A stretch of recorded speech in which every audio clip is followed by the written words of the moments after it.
여러분 안녕하십니까?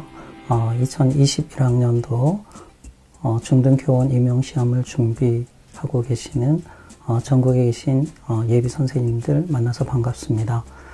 저는 오연준입니다. 저는 노량진 방문각 임용고시에서 교육학 논술을 맡아서 강의를 진행하고 있습니다. 자, 오늘 여러분하고는요, 2021학년도 중등교원 임용시험 대비 교육학 논술 강의를 어떻게 진행할지 연간 강의 일정을 간단히 안내해 드리는 시간을 갖도록 하겠습니다. 더불어서 1, 2월 기본 강의 계획과 무료 특강 계획을 소개하도록 하겠습니다. 그에 앞서서 2013학년도 추가 시험부터 객관식 교원 임용 시험이 교육학 논술로 바뀌기 시작했습니다. 그로부터 올해죠. 11월 23일 시험까지 7개년 동안 어떤 흐름으로 문제가 출제되었는지 간단히 살펴보고요. 그리고 그러한 시험 출제 경향을 분석해보고 2021학년도 시험은 어떻게 출제가 될 것인지 논제를 중심으로 예측해 보도록 하겠습니다. 더불어서 함께 2020학년도 문제 출제 경향을 간단하게 분석해보는 시간을 갖도록 하겠습니다. 그래서 오늘 강의의 전체적인 수업의 목표를 간단히 제시한다면 크게 두 가지입니다. 시험을 본 수험생 여러분에게는 다시 한번 31일 날 합격자 발표가 있겠지만은요, 시험을 한번 되돌아보는 그러한 시간을 갖도록 하고요. 보다 중요한 것은 이제 앞으로 2021학년도 시험을 준비하는 예비 선생님들은 교육학 논술의 공부의 방향을 어떻게 잡을지 그 방향을 설정하는 그런 시간이 되었으면 좋겠습니다. 자, 강의의 진행 순서는 크게 세 가지입니다. 첫 번째는 2013학년도 추가 시험부터 2020학년도까지 7개년 교육학 논술의 출제 경향을 한번 분석해 보도록 하겠습니다. 이론적인 개념과 지식들은 특강을 통해서 자세하게 설명을 해드리도록 하고요. 오늘 이 시간에는 그 논술의 형식, 에세이 형식과 논제를 중심으로 전체적인 흐름을 파악하고요. 2021학년도 시험의 출제 경향을 예측해 보도록 하겠습니다. 그 다음에 한편 우리가 2020학년도 기출문제를 통해서 최근에 어떤 출제 경향을 되돌아보는 그런 시간을 갖도록 하겠습니다. 그 다음에 제일 중요한 부분은 바로 이제 2021학년도 강의를 어떻게 진행해 나갈 것인가, 연간 강의 일정과 1, 2월 기본 강의 계획, 그리고 특강은 또 어떻게 진행해 나갈 것인가, 또 더불어서 2월부터는 전국 모의고사도 진행할 예정입니다. 그 모의고사 실시 계획, 그리고 저를 만나는 방법, 오연준 교육학 홈페이지를 회원을 가입하고 활용하는 방안, 여기까지 소개하는 그런 시간을 갖도록 하겠습니다. 자, 이 순서에 맞춰서요. 그러면은 일단 7개년 동안 어떻게 중등 임용 교육학 논술 시험이 전개되어 왔는지 그 지나온 여정을 되돌아보는 시간을 갖도록 하겠습니다. 여러 가지 방식으로 자세하게 살펴볼 수는 있지만, 그거는 이제 정규 강의를 통해서 또 특강을 통해서 여러분들에게 보다 심오한 분석과 해설 강의를 하도록 하고요. 자, 오늘은 전체적인 그 주제죠. 이 논제의 방향을 예측하는 것도 굉장히 중요합니다. 그 주제가 설정이 되고 그와 관련해서 이론적 문제들이 출제될 가능성이 높기 때문입니다. 그동안의 객관식 오지선다형으로 치러졌던 교원 임용시험이 2013학년도 추가 시험부터 교육학 논술로 바뀌었습니다. 근데 이 처음에 실시됐을 때는요, 그 논술 시험의 형식은 대화문의 형태로 출제가 되었습니다. 그리고 논술의 주제는 제시되지 않았습니다. 그래서 사실은 교육학 논술이라기보다는 조금 교직 논술에 가까운 그러한 시험으로 등장을 했고요. 또 이제 서술형 형태의 그러한 문제로 출제가 되었습니다. 자, 그러다가 논술의 형식들은 그 다양한 방식으로 변화되었습니다. 대화문에서 교단 일지, 그리고 학교장 특강 또는 워크숍, 그 다음에 이제 도표, 그리고 신문기사, 그 다음에 교사 메모, 2020학년도에는 교사 협의회의 내용을 발췌하는 그런 형태로 전개가 되었고요. 그 논제가 주어지기 시작한 건 2015학년도 추가 시험부터였습니다. 학교장 특강 내용이었는데요. 다양한 사회적 요구에 직면한 학교 교육에서의 교사의 과제라는 문제가 출제가 되었습니다. 최근에 3년 동안의 어떤 출제 경향이 보다 더 중요하겠죠. 2018학년도에는 학습자의 다양성입니다. 그래서 학생의 다양한 특성을 고려하는 교육, 이러한 논제가 주어졌고요. 2019학년도에는 수업 개선을 위한 교사의 반성적 성찰. 그래서 우리가 흔히 교사는 전문직이고 그 전문직은 수업을 통해서 구현된다. 이런 표현을 많이 합니다. 그래서 교사는 수업으로 말하는 사람이다. 이런 이야기도 하는데요. 이 수업 개선을 위한 교사의 그러한 반성적 실천이라는 주제로 출제가 되었습니다. 그리고 2020학년도에는 한 걸음 더 들어가서 교사의 수업 방법 중에서 최근에 우리 사회의 민주화에 대한 요구가 한층 더 높은 수준으로 요구되고 있고요. 학교에서 그런 민주시민을 기르는 교사의 역할로서 다양한 학생 참여식 수업 방법이 있는데요. 그중에서 많이 활용될 수 있는 토의식 수업을 출제를 했어요. 그래서 이제 토의식 수업 활성화 방안이라는 주제가 주어졌습니다. 자, 이러한 출제의 흐름으로 볼 때 그러면은 2021학년도에는 어떠한 논제가 주어질까 하는 것입니다. 이 논제의 방향을 우리가 설정할 수 있다면 그에 따라서 교육학 이론적 지식을 어디에 초점화 두고 공부를 해야 할 것인지가 결정이 될 수가 있습니다. 일단 저는 두 가지로 한번 나눠 보았습니다. 첫 번째는 뭐냐면요. 이번 토의식 수업 활성화 방안에서도 수업 전문가로서의 교사의 역할, 영교육 과정과 관련해서 교육 내용 선정과 조직, 그리고 학생 참여 중심 수업 중에서 토의식 수업입니다. 이 토의식 수업의 원리라든가 장단점, 그리고 수업에 있어서 위키피디아라는 온라인 백과사전 이런 걸 어떻게 활용할 것인가, 그리고 더불어서 그러한 교사의 전문성을 학교는 학교 문화를 통해서 어떻게 지원해 주어야 할 것인가, 이러한 내용을 묻는 문제들이 출제가 되었습니다. 그런 시각에서 볼 때 2021학년도는 이 수업에 초점을 둔다면 이제는 교육과정과 수업을 어떻게 교사가 설계할 것인가, 그러한 전문성을 묻는 문제가 출제가 될 수 있다. 그 한 예로 교육과정에 있어서는 교육과정과 수업 그리고 평가가 일체화되는 것이 최근에 그러한 교사에게 요구하는 역량이라고 볼 수 있습니다. 이런 시각에서 위긴스와 맥타이의 역방향 설계 모형, 2015 개정교육과정의 교육과정적 이론적 배경이 된 내용이라고 볼 수 있어요. 그것을 소재로 해서 조금 더 교육과정을 설계하는 전문가로서의 역량을 묻는 문제가 출제가 될 수 있고요. 또 한편 수업에 있어서는 수업 설계의 전문성을 묻는 문제들, 예를 들자면 뒷과 캐리의 모형을 중심으로 문제가 출제될 수 있지 않을까, 이렇게 예측을 해봅니다. 그 다음에 또 한편으로는 교사의 교육활동이라는 것은 수업이라는 측면도 있지만 수업 외적으로 상담과 그리고 생활지도, 그런 측면을 우리가 간과할 수는 없습니다. 지금까지 이제 그런 부분들이 다소 소외돼서 출제되지 않았는데 이제는 그런 측면도 인성교육이라는 측면에서 주제로 다루어질 수가 있다. 그래서 학급 경영이라든가 그 다음에 생활지도, 상담, 이런 부분의 내용들도 여러분이 결코 간과해서는 안 될 것이라고 생각을 해봅니다. 자, 이렇게 해서 우리가 7년 동안의 중등교원 임용시험의 흐름을 대략적으로 한번 살펴보았고요. 그러면 조금 더 구체적으로 해서 2020학년도 중등교원 임용시험이죠. 이 문제를 통해서 우리가 어떻게 교육학 논술을 준비할 것인가를 한번 생각해보는 시간을 갖도록 하겠습니다. 2020학년도 그 교육학 논술 시험에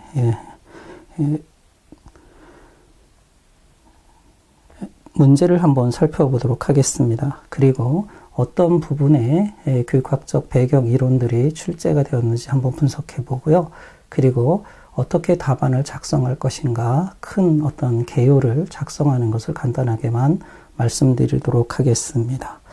자, 일단 그 문제의 배경이 되는 거죠. 4차 산업혁명으로 특징 지어지는 초연결 사회, 이런 것이 배경적 그러한 문제의 배경으로 출제가 되었습니다. 그리고 이것과 2015 개정교육과정의 핵심 역량을 연결시키는 문제가 되겠습니다. 4차 산업혁명의 특징은 흔히들 초연결 융합 속도로 표현을 합니다. 근데 4차 산업혁명이라는 용어보다는 초연결 사회라는 그러한 용어로 출제가 되었습니다. 이러한 사회에서는 의사소통 역량과 그리고 공동체 역량이 요구된다. 그러면 미래의 주인공들인 학생들에게 어떻게 교육할 것인가, 여러 가지 이제 교육 방법에 있어서 학생 참여식 수업 중에서 토의식 수업을 예로 출제가 되었습니다. 그리고 이 교사는 토의식 수업을 어떻게 활성화할 것인가, 또 한편으로는 학교는 학교 문화를 배경으로 이러한 교사의 전문성을 어떻게 지원해 줄 것인가, 고등학교 교사들의 협의의 내용을 발췌한 내용입니다. 이 4명의 교사들이 발언하는 내용이 나와 있어요. A교사부터 D교사까지.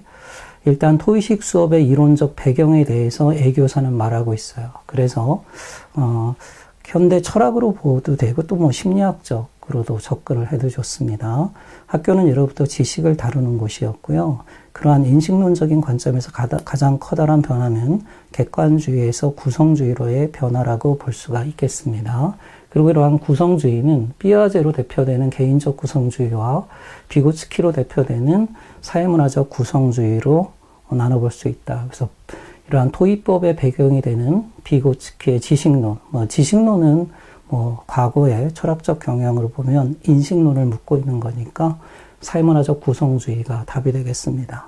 그리고 이러한 비고츠키의 사회문화적 구성주의의 토대를 두고 있는 게 토의법이고요. 이런 관점에서 교사는 어떤 역할을 할 것이냐, 학생은 또 어떤 역할을 할 것이냐. 학생은 이제 지식의 구성자고 창조자라고 볼 수 있고요. 교사는 그러한 학생이 함께 지식을 구성하는 과정에 있어서 비계 설정과 같은 그런 안내자, 조력자 역할을 한다. 그다음에 이제 비교사는 조금 더 상세하게 그러면 토의식 수업을 전개하는 데 있어서 우리가 이제 교육과정이죠. 그래서 교육과정, 교육 내용을 선정하고 조직할 때 어떻게 해야 하는가 하는 내용을 이야기를 하고 있습니다. 그래서 교육 내용 선정에서는 영교육 과정에 대한 문제가 드디어 처음으로 출제가 되었고요. 그리고 교육 내용 조직에 있어서는 교육 과정을 조직하는 융합형 교육 과정 중에서 2015 개정 교육 과정의 이론적 배경이 되고 있는 드레이크의 통합형 교육 과정 설계 방식이 출제가 되었습니다. 지식과 경험을 융합하는 방식을 탈학문적 또는 탈교과적 융합이라고 하는 거고요. 다르게 표현한다면 중액형 융합이라고 볼 수가 있겠습니다. 이것을 묻는 문제가 출제가 되었고요.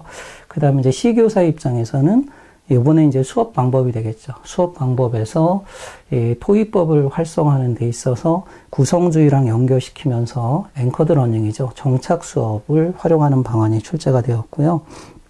그 다음에 수업의 효과를 높이는 학습 도구죠. 학습 도구라는 측면에서 온라인 백과사전이라고 할 수 있는 위키피디아를 활용하자. 그래서 이제 교육공학에 해당되는 측면도 처음으로 문제에 출제가 되었습니다. 그래서 이러한 위키를 활용할 때의 문제점을 묻는 그런 문제가 출제가 되었고요. 또 한편으로는 우리가 이제 교육 과정과 수업과 평가가 일체화되어야 되는데 2020학년도 시험에서는 교육 평가가 출제되지 않았다. 이거는 2021학년도에는 반드시 이제 평가가 출제될 것이다. 우리는 이렇게 예측해 볼 수가 있어요. 그 다음에 이제 D교사는 이러한 교사의 그러한 수업을 지원하기 위해서 학교는 어떤 역할을 해야 할 것인가. 그래서 학교 혁신과 관련해서 과거는 학교 풍토라는 말을 썼지만 최근에는 인류학적 관점에서 학교 문화를 많이 이야기합니다. 그래서 스타인호프와 오웬스의 학교 문화, 메타포, 비유를 활용해서 학교 문화를 이야기하고 있는데요. 이러한 교사의 그 토의식 수업을 활성화하는 데 있어서 학교 문화가 문제가 있다. 학교 문화는 여전히 상급학교, 명문대학 진학이라는 그러한 기계식 문화에 젖어 있다는 거죠. 이것을 그럼 어떻게 바꿀 것인가 하는 겁니다. 스타인호프와 오웬스는 공연 문화죠. 혁신학계에서 강조하는 거, 수업 자체, 배움의 즐거움을 강조하는 그런 공연 문화를 강조했는데요. 이거 외에 그럼 이러한 기계 문화를 어떻게 혁신할 것인가 하는 문제가 또 교육 행정학 입장에서는 출제가 되었습니다. 자, 이러한 제시문을 통해서 볼 때 어떤 내용들이 출제가 되었느냐, 우리가 실제와 관련된 교육학의 이론적 영역들을 한번 살펴본다면 일단 토의법의 배경이 되는 측면이 되겠죠. 이 토의법의 배경과 관련해서는 비고츠키의 사회적 구성주의가 출제가 되었어요. 그래서 이제 교육심리학에서 비고츠키 이론. 근데 이분 뭐 교육심리학으로도 볼 수도 있고요. 또 이제 교수학습 이론으로도 볼 수 있어요. 구성주의. 아니면 철학적으로도 볼 수 있습니다. 이러한 지식의 기원과 그 형성 과정을 탐구하는 것이 철학적으로 볼 때는 인식론이고요.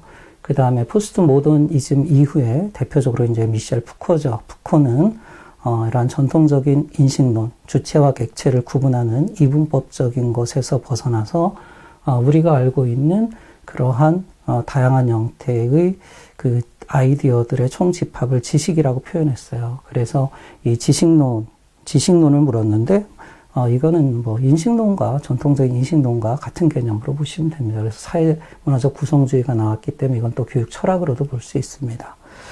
자, 그 다음에 이제 토의법의 소재가 되는 게 이제 교육과정이잖아요. 그래서 교육 내용 선정과 조직입니다.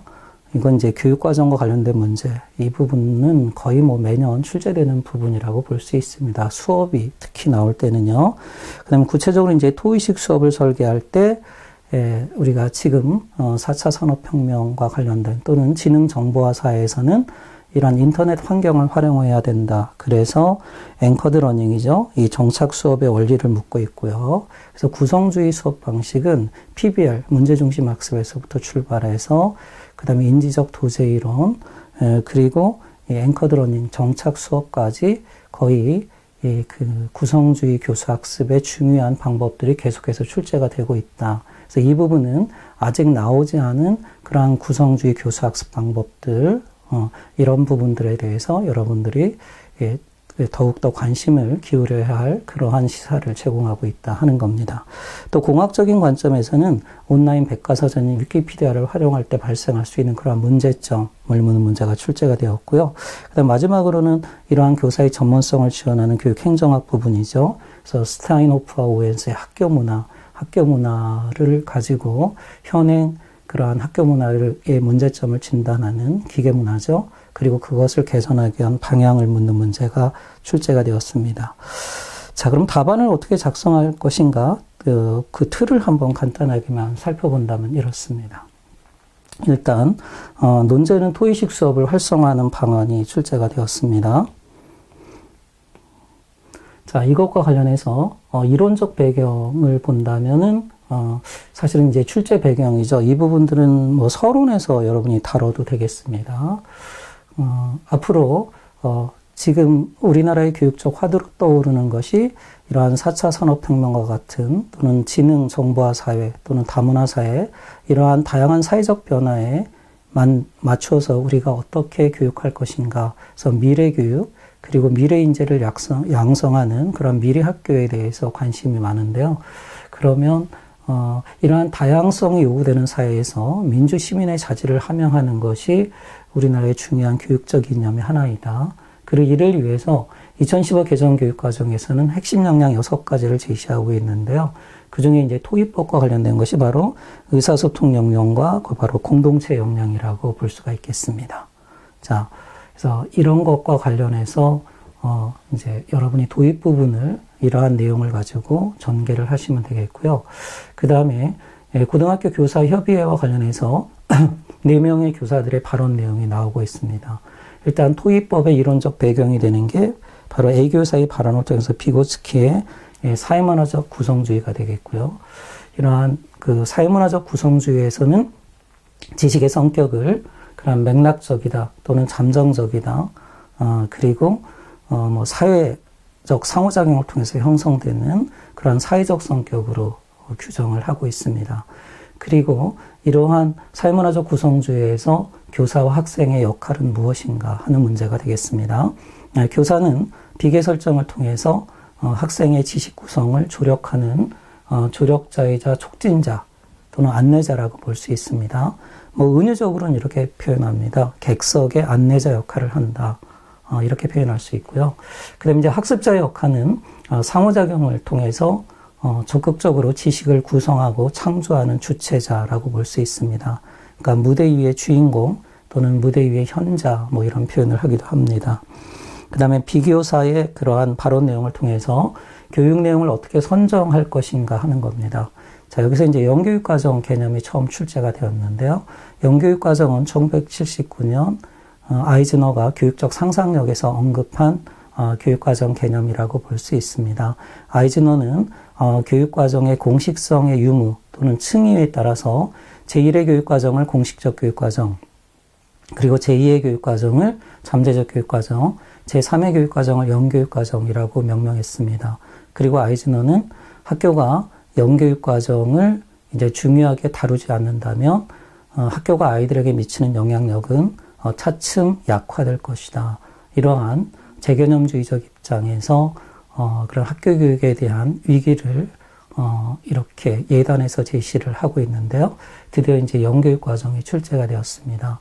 토의식 수업의 내용적인 측면에서 중요함에도 불구하고 학교 교육 과정에서 다루어지지 않는 것, 이것을 우리가 영교육 과정이라고 볼 수 있죠. 영교육 과정도 우리가 고려할 필요가 있다 하는 겁니다. 이것은 교육 내용 선정에 어떤 시사점을 주느냐 하는 겁니다. 지금까지 학교 교육은 특히 이러한 국민 생활의 기본이 되는 초중등 교육에 있어서는 그러한 계급적인 관점에서 지배계급의 이데올로기가 상당히 반영되어 있었고요. 그 이데올로기에 맞지 않는 내용들은 가치 있는데도 배제되었습니다. 그렇게 가치 있는데도 배제된 영교육 과정을 교육 내용으로 선정할 필요가 있다. 다른 말로 표현한다면 교육 과정을 재구성할 필요가 있다는 겁니다.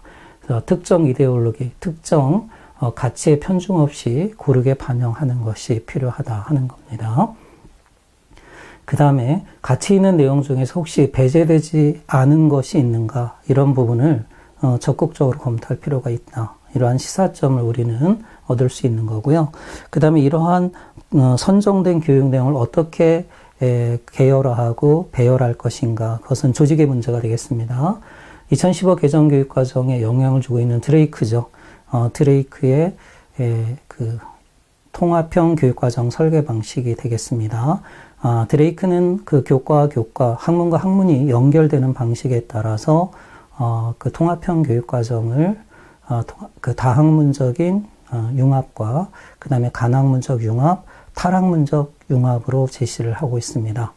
자, 여기서는 그 비교사의 발언을 통해서 학생들의 지역사회 문제라든가 이러한 경험과 그리고 교과 지식을 연결시키는 그러한 탈학문적 융합의 교육과정 조직 방식을 출제가 되었고요. 다르게 의미한다면 중액형 통합이라고 볼 수 있습니다. 흔히 선생님들 이 부분에서 질문을 많이 하셨는데요. 중액형 교육과정이다. 이렇게 표현하는 것은 그것은 교육과정을 조직하는 방식이라기보다는 교육과정의 유형이라고 보시면 되겠습니다. 그러니까 통합형 교육과정으로 설계하는 교육과정 유형에는 우리가 융합교육과정도 있고요. 그 다음에 광역교육과정도 있고, 그 다음에 중액교육과정도 있습니다. 그래서 여기서는 조직 방식을 물었기 때문에 중액형 융합이라든가 중액형 조직 또는 탈학문적 융합, 이렇게 쓰는 것이 정답이라고 볼 수가 있겠습니다. 그 다음에 구체적으로 이제 토의 수업이죠. 이 토의법의 그러한 장점과 단점을 묻고 있습니다. 특히 교육 내용 조직과 관련해서 장점과 단점을 물었기 때문에 토의법의 장단점을 여과 없이 쓰기보다는 문제에 맞춰서 쓰는 것이 좋겠다 하는 겁니다. 그러니까 지식과 문제를 융합하면 문제 해결 능력을 함양할 수 있다거나, 그 다음에 활성화된 지식이죠. 실제적 지식을 획득할 수 있다 하는 겁니다. 하지만 단점으로는 지식의 논리적 체계화가 미흡하다 하는 겁니다. 그리고 토의법을 준비하는 그러한 과정에서 교사의 시간과 노력이 많이 든다. 이런 점에서 토의 수업 같은 경우는 뭐 경험 중심 교육 과정에서 많이 활용되는 수업의 양상이라고 볼 수가 있는데요. 실용적이긴 하지만 경제성에서는 다소 미흡한 측면이 있다. 이런 걸 드시면 되겠습니다. 그 다음에 이제 시교사의 그러한 발언 내용을 통해서 이제 구체적으로 이제 수업을 설계하는 그러한 문제가 나왔습니다. 수업 설계 방식에 있어서 이런 인터넷 환경을 적극적으로 활용하는 것이 되겠습니다. 앵커드 러닝, 정착 수업의 원리를 묻는 문제가 출제가 되었습니다. 원리는 여러 가지가 있지만은요, 뭐 예상 답안 한 두 가지를 제시한다면, 이 정착 수업은 상황 학습 또는 참여 학습의 그러한 변형된 형태라고 볼 수 있습니다. 참여 학습은 실제 상황에서 전개가 되는 것에 비해서 정착 수업은 비디오나 이러한 매체를 중심으로 설계가 된다 하는 것입니다. 그래서 실제적인 이야기를 중심으로 전개가 되어야 된다 또는 매체 중심 설계, 그리고 그 비디오의 내용들이 제시문에도 나왔지만 중다 관점이죠. 여러 가지 관점으로 아이들이 접근할 수 있도록 그러한 내용들을 고려하는 것이 수업의 원리의 그 답안의 예시라고 볼 수가 있겠습니다. 또 온라인 백과사전이라고 볼 수 있죠. 함께 만들어가는 그러한 사전인데요. 위키피디아를 활용할 때 공학과 관련된 문제라고 볼 수 있습니다. 예상되는 문제점을 묻는 문제가 출제가 되었습니다. 자, 이처럼 우리가 이제 교육학 논술에서 묻고 있는 문제들이 교육학 이론적 배경은 아주 기본이 되는 거고요. 이것을 넘어서서 실제적인 것과 연관하는 그러한 문제들도 지금 출제가 되고 있다 하는 겁니다. 그러니까 이런 백과사전을 만드는 데 있어서 학생들이 온라인이나 오프라인 자원 기반 학습이라고 하죠. 거기서 얻어진 그러한 정보를 가지고 백과사전을 만드는데 그 정보 자체가 허위의 사실과 허위적 정보로 인해서 오개념을 형성할 수 있다. 이런 걸 문제점이 될 수 있겠죠. 또 인터넷과 같은 그런 하이퍼 미디어를 활용하게 된다면 작업 기억의 용량을 초과해서 너무 많은 정보가 갑자기 쏟아짐으로 인해서 정보 처리의 효율성이 떨어지는 인지적 과부하 문제도 들 수가 있겠습니다. 또 함께 수업해 나가는 과정에 있어서 뭐 협동학습에서 우리가 다뤘던 것인데요. 그런 문제점도 있어요.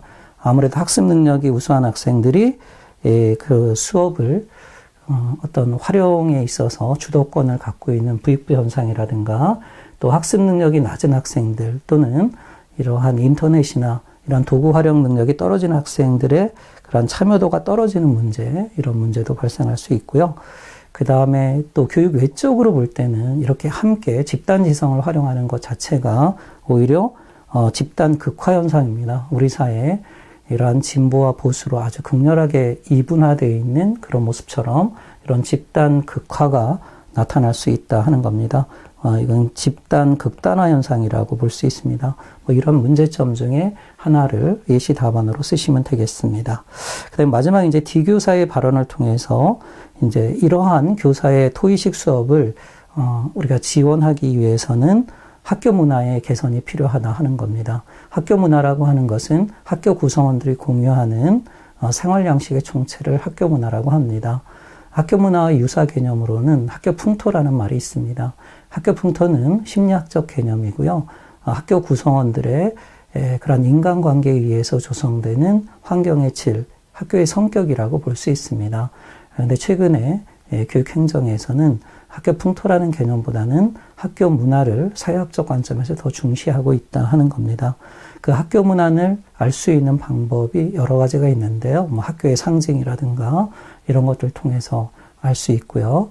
그 다음에 학교 문화를 오이치의 지휘론이라든가 이런 것이 있는데, 이번에 출제된 문제는, 메타포, 비유를 활용해서 학교 문화를 설명한 스타인호프와 오웬스의 이론이 출제가 되었습니다.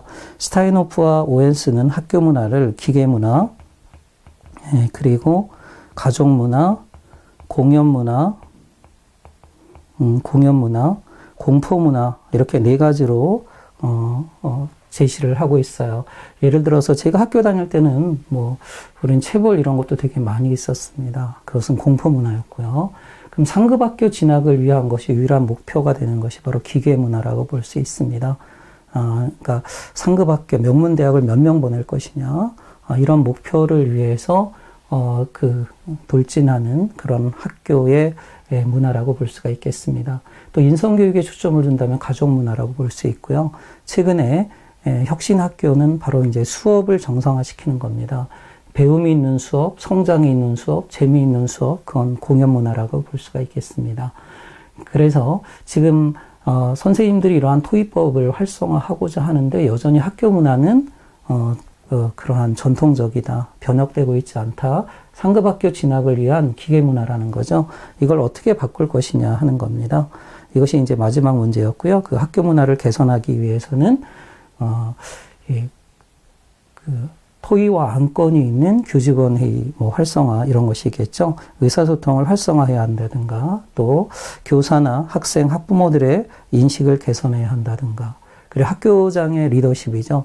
2019학년도 문제였습니다. 변혁적 지도성 또는 문화적 지도성과 같이 학교장의 지도성을 개혁해야 한다.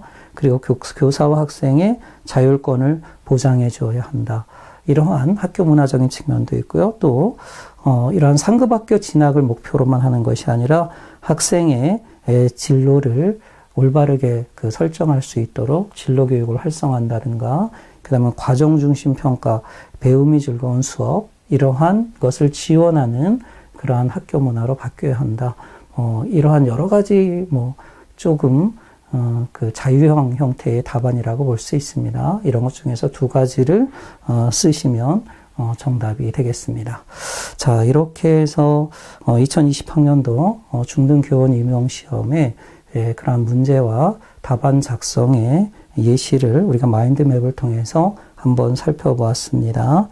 자, 그러면 이제 2021학년도 중등교원 임용시험을 대비해서 어떻게 강의를 진행할 것인지 간단히 설명을 하도록 하겠습니다. 일단 연강 강의는요, 저는 기본 과정, 레귤러 코스와 그리고 실전 시험에 대비한 인텐시브 코스, 그리고 마지막 최종 정리 파이널 코스, 이렇게 3단계로 구분을 했습니다. 그래서 1월부터 4월까지는 이러한 레귤러 코스, 기본 강의 코스가 되겠습니다. 1, 2월은 교육학 이론반, 그래서 기본 심화 이론 강의가 전개가 되고요. 그 다음에 3, 4월은 조금 더 앞서서 이제 이론을 물론 심화해서 강의할 수도 있지만 그건 1, 2월 과정에 다 하는 걸로 하고요. 3월과 4월은 이제 이론과 문제풀이를 같이 연결시켜서 교육학 논술 핵심 229제, 이러한 교재를 가지고 다뤄보도록 하겠습니다. 그래서 단원별 예상 문제를 중심으로 그 예상 문제를 이론을 토대로 어떻게 답을 쓸 것인가, 단원별 그 문제 쓰는 양식, 이런 것을 훈련하도록 하고요. 그 다음에 5월부터는 이제 본격적인 문제풀이로 가겠습니다. 그래서 코스 자체가 조금 더 심화된 그런 인텐시브 코스로 운영을 해서요. 한 걸음 더 앞서가서 단원별 문제풀이를 5, 6월 과정으로 전개를 합니다. 그리고 이제 7월부터가 실전 모의고사 문제풀이가 되겠습니다. 그리고 5단계는 이제 최종 정리죠. 그래서 파이널 문제풀이 9월부터 11월까지 3개월로 운영하도록 하겠습니다. 이게 이제 기본적인 강의 계획이 되겠고요. 기본적인 교육 과정이 이렇게 전개가 되는 거고요. 그 다음에 이제 특강을 제가 올해 또 신설을 했어요. 그래서 온라인, 오프라인 특강은 일단 1, 2월 과정에서는 두 가지를 합니다. 하나는 교육학의 구조를 잡는 강의가 되겠습니다.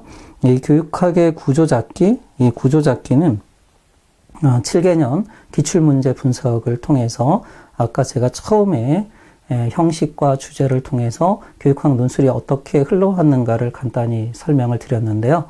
이제 7개년 기출문제를 한 걸음 더 들어가서 기출문제를 가지고 교육학의 그런 영역별로 해서 어떤 문제가 출제가 되었는가 마인드맵을 통해서 강의를 하고요. 그것이 1월 둘째 주에 걸쳐서 둘째 주에 진행되는 강의고요. 세 번째 주부터는 객관식 문제풀이로 가도록 하겠습니다. 그래서 단원별로 객관식 문제풀이를 하고요. 그 문제를 통해서 객관식 문제를 보면은 논술 문제를 알 수가 있습니다. 지금까지 교육학 논술 문제는 객관식 논술 문제를 토대로 해서, 객관식 문제를 토대로 해서 출제가 된 경향이 많았기 때문에, 그래서 2월 달까지 이러한 객관식 기출 문제를 단원별로 풀이해 드리도록 하겠습니다.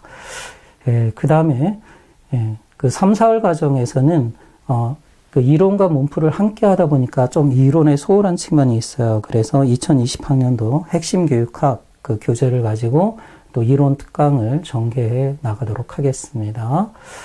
그리고 3단계 그 5월, 6월 과정에서는 이제 7개년 기출문제 풀이를 조금 더 심화돼서 전개를 하도록 하고요. 그리고 4단계 7월, 8월부터는 이제 단원별 문제 풀이. 그래서 이제 실전 문제 풀이는 실전 문제 풀이를 하다 보면 또 단원이 좀 소홀할 수가 있어요. 그래서 단원별 핵심 문제 풀이를 통해서 미흡한 점을 보완하도록 하고요. 파이널 특강 때는 이제 최종 이론 정리 특강이 되겠습니다. 시험장에서 여러분이 활용할 수 있는 시험에 꼭 나오는 그런 내용들을 중심으로 최종 핵심 이론 정리 특강을 하도록 하겠습니다.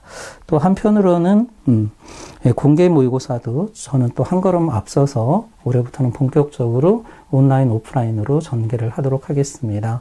그래서 2월 4주차, 매월 4주차에 2월 달부터 시작해서 10월 4주까지 9번에 걸쳐서 공개 모의고사를 실시하고 그리고 해설 강의를 덧붙이도록 하겠습니다. 이것이 연간 강의 일정이 되겠고요. 그러면 1, 2월 강의는 어떻게 전개되는가 하는 겁니다. 일단 저는 이제 기본 과정과 특강 과정으로 나누어 있기 때문에요. 제 강의를 월요일과 화요일로 진행을 하고요. 일단 오전은 기본 과정 강의로 전개해 나가도록 하겠습니다. 그래서 명작교육학 제 교육학 책은 노량진 수험시장의 가장 그 기본서로서 많이 활용되고 있는데요. 이 명작교육학을 2020학년도에 제가 간추려서 새롭게 출간합니다. 이 교재를 가지고 그 교재의 편성 순서에 따라서 강의를 진행하도록 하겠습니다. 최근에 출제 경향이 어느 것 하나 가볍게 봐서는 안 된다. 그래서 우리가 소홀히 봤던 것들이 지금 계속해서 시험 문제에 출제가 되고 있기 때문에 그걸 촘촘하게 조금 강의를 진행하도록 하겠습니다. 그래서 1장 교육의 이해에서부터 출발해서 4장 교육 철학, 첫 번째 주 8시간에 걸쳐서 강의를 진행을 하고요. 그 다음에 이제 시험에 잘 출제되는 부분이죠. 5장 교육과정, 그리고 또 교수학습 방법이나 평가의 배경이 되는 교육심리학, 그 다음에 이제 교수학습 이론, 그리고 2020학년도에는 또 교육공학도 매체 활용과 관련해서 위키피디아가 소재로 등장을 하기도 했어요. 그리고 이제 교육평가, 이 부분은 이제 2021학년도에는 반드시 출제될 것이라고 생각이 듭니다. 그 다음에 이제 교육행정학, 그리고 교육사회학, 물론, 그리고 이제 교육공학 여기 좀 빠져있네요. 9장은 생활지도와 상담이 되겠죠. 이러한 순서대로 강의를 진행해 나가도록 하겠습니다. 그리고 특강이 되겠죠. 이 특강은 오후 시간에 월요일, 화요일 오후 시간 2시 10분부터 6시까지 8주에 걸쳐서 전개가 됩니다. 첫 주는 7개년 기출문제 분석을 통해서 교육학의 이론의 틀을 잡는 시간을 갖도록 하겠습니다.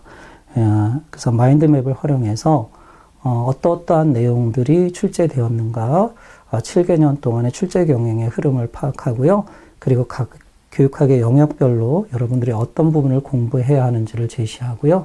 그 다음에 2주부터 나머지 주까지는 7주 동안이죠. 객관식 기출문제 풀이 이렇게 전개해 나가도록 하겠습니다. 그래서 객관식 문제에서 크게 벗어나지 않고 교육학 논술 문제가 출제되고 있다. 그래서 단원별로 객관식 문제 풀이 특강을 전개해 나가도록 하겠습니다. 자, 이렇게 해서 연간 강의 일정과 1, 2월 강의 계획을 말씀드렸고요. 제가 오현준 교육학 홈페이지가 있습니다. 굉장히 제가 학교를 그만두고 나오면서 계속 활용하고 있는 그런 페이지인데요. 올해는 2021학년도부터는 조금 더 이 홈페이지를 적극적으로 활성화하도록 하겠습니다. 그래서 여러분이 뭐 어느 사이트에서나 오연준 교육학 이렇게 치시면 www.oedu.co.kr 제 홈페이지랑 연결하는 통로가 바로 뜹니다. 거기서 클릭하면 이제 이렇게 홈페이지가 나옵니다. 홈페이지가 나오면 제 이 홈페이지는 제가 공무원 교육학에서부터 출발해서 5급 교육 행식까지, 그리고 이제 마지막은 제가 몸담았던 학교로 돌아가는 일인데요. 이제 교원 임용까지 이 교육과 관련된 모든 강좌들이 다 모여 있습니다. 그래서 일단 그 회원을 가입해 주시고요. 그러면 정보들을 여러분이 저랑 소통할 수도 있고요. 정보들을 활용할 수가 있습니다. 그래서 임용과 관련해서 온라인 모의고사도 여기서 실시할 거고요. 그 다음에 이제 또 교육학 퀴즈 시험이라고 해서 이런 것들을 홈페이지를 활용해서 하기도 하고, 제가 또 스마트폰을 활용해서 또 회원들에게 갑작스럽게 또 번개 퀴즈 이런 것도 출제를 해서 여러분들이 늘 일상생활에서 교육학적 지식을 계속 유지할 수 있도록 지원을 해드리도록 하겠습니다. 자, 이렇게 해서 오늘 제 강의를 모두 마치는데요. 제가 요즘 관심 있게 보는 드라마 중에 하나가 우리 선생님들을 소재로 한 블랙독이라는 드라마가 있습니다. 3회 정도 지금 진행되고 있는 것으로 알고 있는데요. 새내기 선생님입니다. 정식 교사도 아니고 여러분 경험하신 적이 다 있을 텐데요. 이 기간제 교사의 교사로서 두 가지 질문이죠. 과연 교사는 어떤 사람인가? 교사의 근본을 묻는 그러한 내용을 담고 있고, 또 정규 교사가 아니라 기간제 교사로서 갖게 되는 여러 가지 편견과 차별. 그래서 아무래도 이 교사를 통해서 우리 사회의 일면을 보여주고 있는 것 같습니다. 그래서 제목도 이제 블랙독이라고 하는데요. 이 블랙독이라는 것 자체가 제가 기르는 강아지도 시바견인데 이렇게 블랙독입니다. 이름이 토리이긴 한데요. 그 검은 개에 대한 편견 이런 것들이 있습니다. 전 그렇습니다. 그러니까 이번 강의를 통해서 제가 아마 여러분들과 하면서 22년 동안 걸어왔던 교사의 길을 이제 마지막으로 예비 선생님들과 함께 하면서 교사로서 걸어왔던 정체성, 그리고 앞으로 교사로 걸어가야 할 여러 선생님들과 과연 교사는 어떤 사람인가, 또는 교육은 어떤 것이어야 하는가, 그런 것들을 함께 논의하고 싶고요. 그 다음에 제가 강사로서 갖고 있는 저에 대한 어떠한 이 블랙독과 같은 이미지도 좀 있더라고요. 그런 것들을 깨는 그런 1년이 되었으면 합니다. 그래서 여러분들과 교사 또는 교육이라는 주제를 가지고 한 해 동안 여러분들의 성장과 또는 저의 성장 함께 고민하고 대화하는 그런 만남이고 싶습니다. 예. 어쨌든 끝까지 들어줘서 반갑고요. 그 다음에 이제 수업 시간에 여러분 뵙기로 하도록 하겠습니다. 고맙습니다.